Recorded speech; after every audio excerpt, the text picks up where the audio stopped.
Ya, assalamualaikum warahmatullahi wabarakatuh. Balik lagi di channel Mereka Bicara, teman-teman. Oke, sementara ini Garuda Calling ya, sudah beberapa pemain sudah dipanggil oleh timnas Indonesia dan mungkin kalau sebentar lagi liga selesai dan semua pemain akan berkumpul untuk eh, pemusatan latihan, yaitu kalau nggak salah itu di Bali ya. Oke, ada beberapa pemain timnas yang biasa main diaspora yang biasa tampil di timnas Indonesia kini tidak dipanggil ya. Ada siapa aja nih yang tidak dipanggil? Oke, untuk untuk yang belum subscribe silahkan tekan tombol subscribe dan kepada yang sudah subscribe saya ucapkan terima kasih. Semoga kebaikannya dibalas Allah Subhanahu wa taala ya. Oke, tanpa basa-basi lagi kita lihat video selengkapnya. Gila, pagi-pagi dibikin kaget. Garuda Calling. Nggak ada Elkan, nggak ada Ragnar, dan comebacknya Lili Pali. Ini dia Garuda Calling, timnas Indonesia untuk menghadapi Cina dan Jepang di bulan Juni nanti. Kita mulai dari penjaga gawang. Kejutan pertama ada di posisi penjaga gawang. 4 nama yang sebelumnya dipanggil, kembali dipanggil. Dan tambahan satu lagi bukan Sirus Margono, melainkan Reza Arya, penjaga gawang PSM Makassar. Kalau di posisi center back, sudah sesuai prediksi. Miss Silgers kembali ke squad.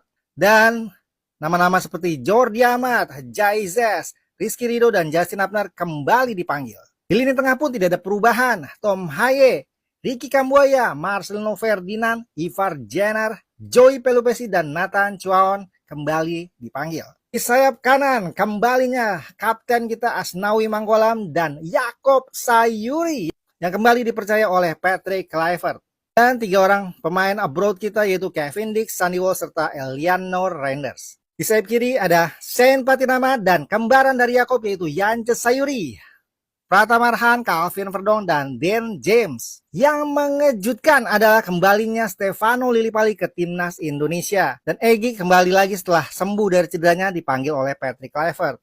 Yang menarik adalah Ragnar Oratmangun tidak dipanggil, mungkin karena masih mengidap sakit atau cedera. Sedangkan yang sangat mengagetkan adalah Elkan Baggett yang tidak jadi dipanggil atau tidak dipanggil padahal sudah di Bali bersama pemain-pemain timnas lainnya. Kira-kira Bago kenapa nggak dipanggil ya? Menurut kalian gimana guys? Komentarnya sikat.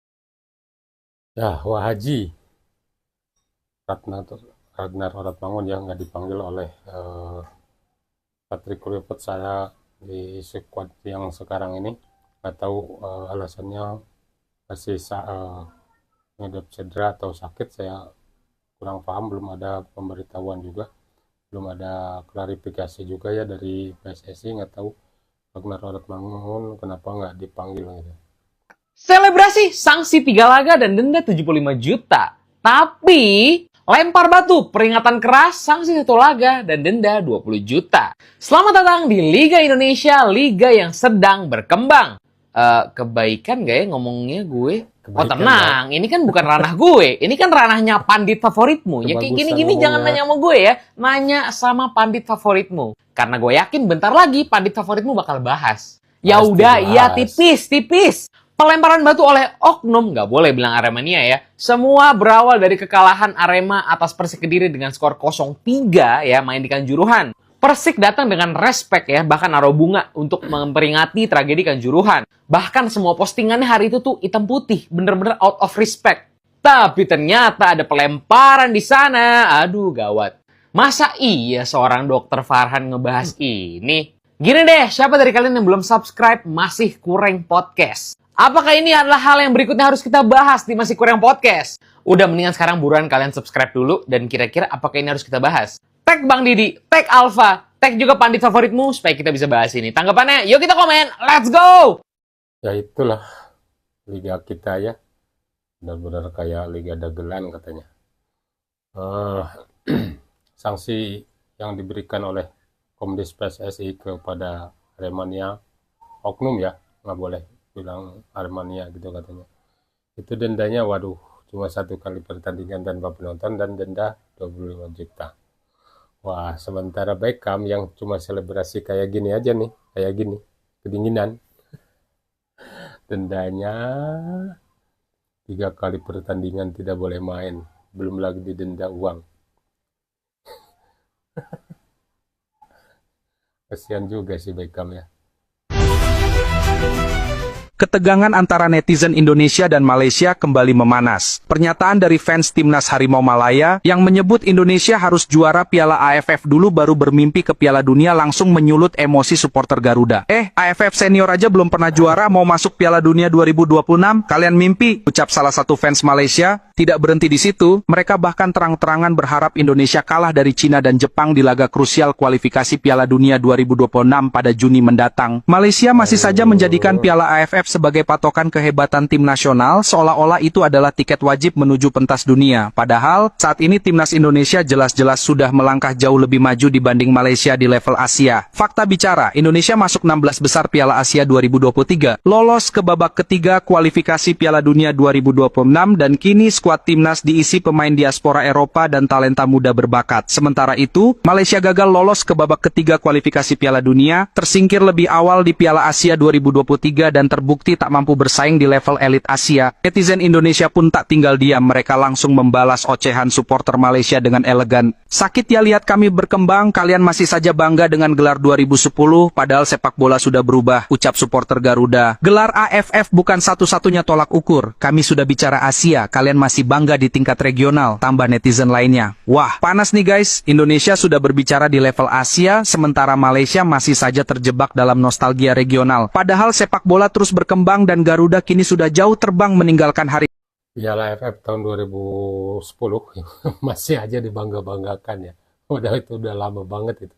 Dan dia nggak melihat kenyataan gitu bahwa Indonesia tuh udah di level Asia gitu, bukan di ASEAN lagi.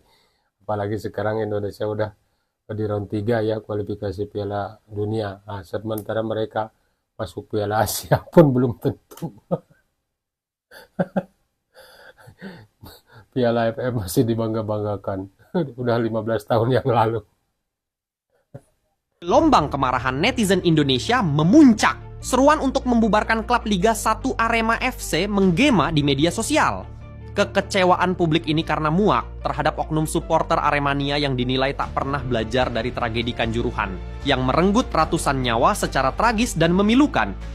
Harapan akan kebangkitan dan kedewasaan seolah sirna ketika insiden memalukan kembali terjadi.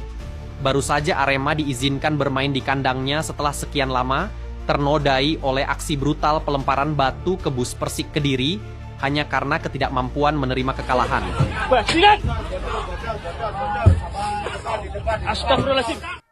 Itulah harusnya manajemen dan semua jajarannya ya segera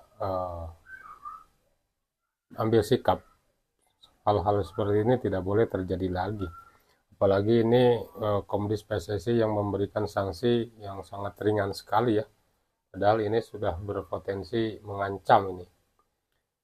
Dengan alasan mereka itu hanya anak kecil gitu katanya yang lempar batu itu. Padahal tidak mungkin lah seorang anak kecil bisa pegang batu sebesar itu lalu melempar ke bis hingga nembus ke dalam itu ya, kan tidak mungkin itu seorang anak kecil gitu. Nah itulah liga kita yang walaupun katanya sudah profesional tapi ya menurut saya belum profesional juga. Oke teman-teman, terima kasih sudah menonton, jangan lupa di like, komen, dan subscribe. Terima kasih. Assalamualaikum warahmatullahi wabarakatuh.